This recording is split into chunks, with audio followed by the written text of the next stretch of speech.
2023. gadā Nobela literatūras prēmija tika piešķirta Junam Fossem. Rakstnieks Juns Fosse visas savas grāmatas, prózu, dzeju, lugas, esejas ir sarakstījis jaunnorvēģu valodā. Un arī pats rakstnieks ir atzinis, ka šī prēmija nav tikai viņam pašam, bet arī atzinība pašai jaunnorvēģu valodai. Un līdz ar to arī iedrošinājums visiem tiem, kuri raksta mazāk lietotās valodās, taiskaitā latgaliešu rakstu valodā. Šie panākumi, protams, ir saistīti ar tulkojumiem citās valodās. Arī Juna Fosses luga vārds ir tikusi tulkota latviski un iznāca pirms 20 gadiem. Ja skatāmies, kuras grāmatas latviešu valoda ir tikušas tulkotas no jaunnorvēģu valodas, tad redzam, ka tās kādā veidā atspoguļo jaunnorvēģu literatūras bagātību. No 20. gadsimta sākuma mums ir Olavs Dūns, no 20. gadsimta vidus lieliskais modernists Tarjais Vēsos un mūsdienās brīnišķīgās Marijas Paras bērnu grāmatas.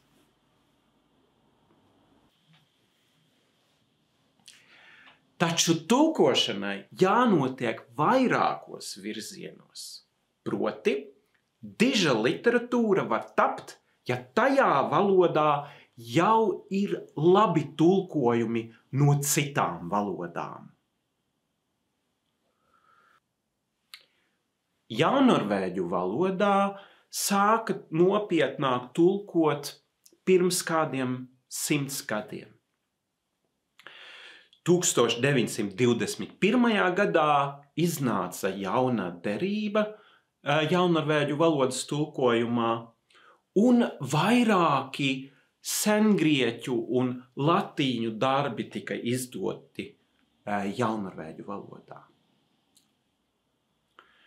1965. gadā iznāca Korāns jaunnorvēģu valodā, un pēdējos gados arī vairākā mūsdienu klasiķi, kā piemēram Gradzenu pavēlnieks, lieliskā jaunnorvēģu valodas tulkojumā. Arī daudzas bērnu grāmatas ir tikušas tulkotas jaunnorvēģu valodā. Valodas nākotnes izredzēm ļoti svarīgi ir bērni un jaunieši un viņu valodas attīstība. Jaunnorvēģu valodā ir tikušas tulkotas daudz bērnu grāmatas. Liels panākums jaunnorvēģu valodai bija tas, ka iznāca dižpārdokļi, kā piemēram Elēnas Ferrantes grāmatas un Annas Gavaldas grāmatas jaunnorvēģu valodas tulkojumā, nevis būkmolā. Tādējādi lasītāji, kuri īpaši nesaskarās ikdienā ar jaunnorvēģu valodu, tika pieradināti mazliet pateicoties šiem tulkojumiem. Ar katru tulkotu autoru valodā ienāk jauna balss. Tulkošana padara valodu stiprāku un to bagātina, paplašināt ideju un tēmu loku, par ko rakstīt, kā arī dažādot veidus, kā rakstīt.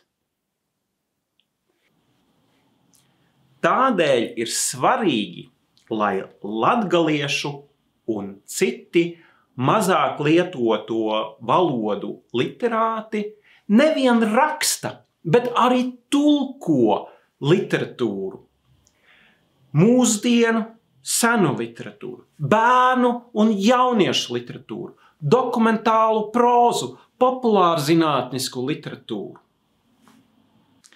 Lai pasaule ienāk latgaliešu valodā un latgaliešu literatūra iziet pasaulē.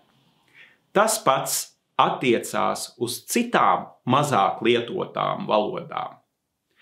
Te tieši Juns Fosse un jaunorvēģu valoda var būt lielisks iedvesmas avots. Juns Fosse arī pats ir tulkotājs.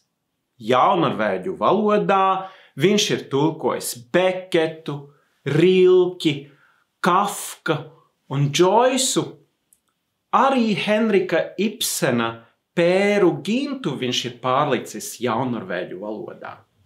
Arī Mazo princi viņš ir tulkojis.